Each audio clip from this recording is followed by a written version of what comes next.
beginning of your program, and you'll be able to create variables of the bool type. If you forget to pound include cs50.h and you start using Boolean type variables, you might encounter some problems when you're compiling your program. So just be on the lookout for that, and maybe you can just fix the problems by pound including cs50.h. The other major data type that we provide for you in the CS50 library is string. So what is a string?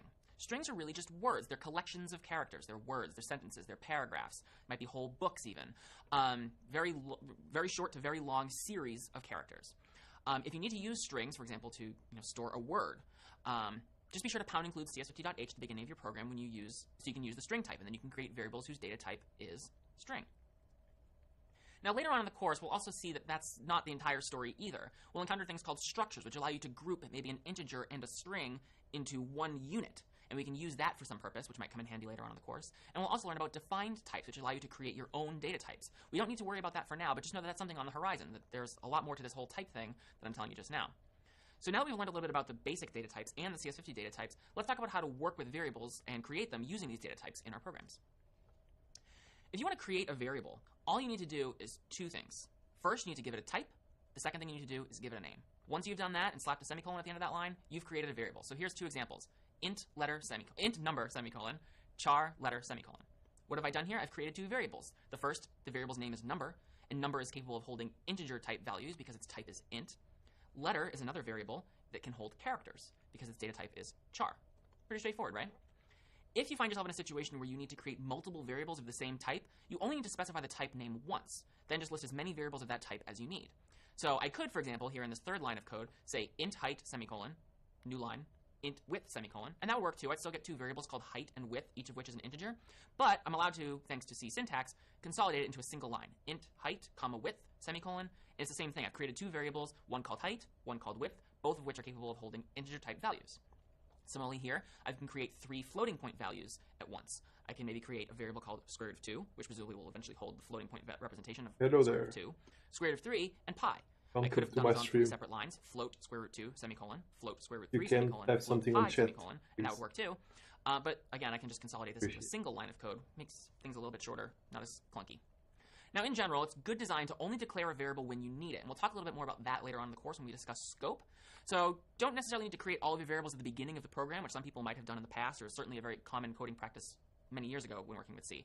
You might just want to create a variable right when you need it. All right, so we've created variables. How do we use them? After we declare a variable, we don't need to specify the data type of that variable anymore. In fact, if you do so, you might end up with some weird consequences that we'll kind of gloss over for now, but suffice it to say, weird things are going to start happening if you inadvertently redeclare variables with the same name over and over. So here I have 4 lines of code, and I have a couple of comments there just indicating what's happening on each line just to help you get situated in what's going on. So int number, semicolon, we saw that previously. That's a variable declaration. I've now created a variable called number that's capable of holding integer type values. So I've declared it. The next line, I'm assigning a value to number. Number equals 17. What's happening there? I'm putting the number 17 inside of that variable. So if I ever then print out what the contents of number are later on, it'll tell me it's 17. So I've declared a variable, and then I've assigned it. We can repeat the process again with letter, char letter, semicolon. That's a declaration. Letter equals capital H. That's an assignment. Pretty straightforward too. Now, this process might seem kind of silly. Why are we doing this in 2 lines of code? Is there a better way to do it? In fact, there is. Sometimes you might see this called initialization. It's when you declare a variable and assign it a value at the same time. This is actually a pretty common thing to do. When you create a variable, you usually want it to have some basic value, whether it's even if it's 0 or something, you give it a value. So you can initialize a variable. Int number equals 17 is the same as the first 2 lines of code up above. Char letter equals H is the same as the 3rd and 4th lines of code above. The most important takeaway here when we're declaring and assigning variables is after we've declared it, notice I'm not using the data type again. I'm not saying int number equals 17 on the 2nd line of code, for example. I'm just saying number equals 17. Again, redeclaring a variable after you've already declared it can lead to some weird consequences, so just be careful of that. I'm Doug Lloyd, and this is CS50.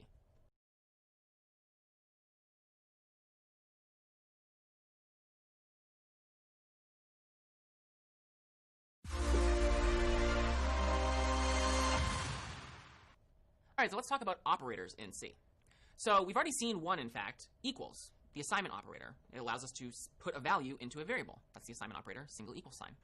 In order to manipulate and work with values and variables in C, we have a number of operators at our disposal that we can use. Let's take a look at some of the common ones, starting with arithmetic operators. As you might expect, we can do pretty basic math operations in C. We can add, subtract, multiply, and divide numbers using plus, minus, star, and slash, respectively. Here's a couple of lines of code in which we do that. So we have int x equals y plus 1. So let's assume that somewhere up above this line of code we had said int y equals 10. what's the value of x after I execute this first line of code? Did you say 11? You'd be right. Why is that? Well, y was 10, so I'm saying int x1. 10 plus 1 is 11, so the value 11 gets stored in the variable x. Not too bad, right? How about this next line of code? X equals x times 5. Well, before we executed this line of code, x was 11. So what is the value of x after this line of code? Take a second. So x equals x times 5. X was 11, so x equals 11 times 5, or 55. So if you said 55, you'd be right. Now, it's maybe a little confusing, but with the way that assignment works in C is the value on the right gets assigned to the value on the left. So first we evaluate x times 5, so 11 times 5 is 55, and then we store that value in x. The 11 that was there before is now overwritten, so x's value is now 55. Hopefully that's fairly straightforward. There's another operator that you've probably not necessarily heard called this, but you've certainly worked with in the past if you remember your days of long division way back in grade school. And it's called the modulus operator. What modulus does is it gives you the remainder when you divide two numbers together. So if I say 13 divided by 4, what's the remainder? And that value would be calculated by the modulus operator. So I have a line of code here, int m equals 13 mod 4. And I say here in a comment that m's value is now 1. Why do I say that? Well, do the long division out in your head if you bear with me for a second. So I have 4, 9 divided by 13. 4 goes into 13 3 times with a remainder of 1. So that's basically all the modulus operator does, is it tells you when you divide, you get the remainder. You might think that that's actually not a terribly useful thing, but you'd be surprised actually by how frequently that modulus operator can come in handy. There's a couple of problems we'll do in CS50 that deal with it, and it's also good for doing things like random numbers. So for example, if you've ever heard of a random number generator, that's going to give you a number from 0 to some huge number, but maybe you only really need a number from 0 to 20. If you use the modulus operator on that giant number that gets generated by the random number generator, you're going to take whatever huge value it is, divide it by 20, and get the remainder. The remainder can only be a value from 0 to 19. So you use modulus operator to take this huge number and whittle it down to something a little more meaningful. I'm pretty sure you'll be able to use both of those at some point in the future in CS50. So C also gives us a way to apply an arithmetic operator to a single variable in a little more shorthand way. So on the previous slide, we saw x equals x times 5. That worked. X times 5 then gets stored back in x. There's a shorter way to do it, though, and it's the syntax x times equals 5. It's the same exact thing as saying x equals x times 5. It's just a slightly shorter way to do it. And when you see some distribution code or you see some sample code that does things like this, just be familiar with what the syntax means. You certainly don't have to use it, but if you do, it might make your code look a little slicker. And know that you can also use any of the different operators we've already seen before instead of times. So you could say x plus equals 5, minus equals 5, times, divide, and mod. All of those work. There's also something that's so common in C that we've decided to refine that even further. Incrementing a variable by 1 or decrementing a variable by 1 is such a common thing, especially when we talk about loops a little later on, that we've decided that instead of saying something like x plus equals 1 or x equals x plus 1, we've even shorthanded that to x plus plus. So x equals x plus 1, x plus equals 1, and x plus plus all do the same thing. They all increment x by 1. But that incrementing and decrementing by 1 is so common that we have plus plus and minus minus that allow us to shorthand that even further. So let's switch gears for a second and talk about Boolean expressions, all of which are also kind of fall into the overall category of operators. But Boolean expressions, unlike arithmetic operators, are used for comparing values. So again, all Boolean expressions in C evaluate to one of two possible values, recall, true or false. That's the only two values a Boolean variable can take on. We can use the results of a Boolean expression in a lot of ways in programming. In fact, you'll be doing this quite a lot. For example, we might decide, well, if some condition is true, maybe I'll take this branch down my code, a conditional, so to speak, and we'll learn about those soon too. Or maybe, as long as this is true, I want to keep doing this over and over and over, a loop. In both cases, know that we're using a Boolean expression, a true or false, to decide whether or not to take a particular path.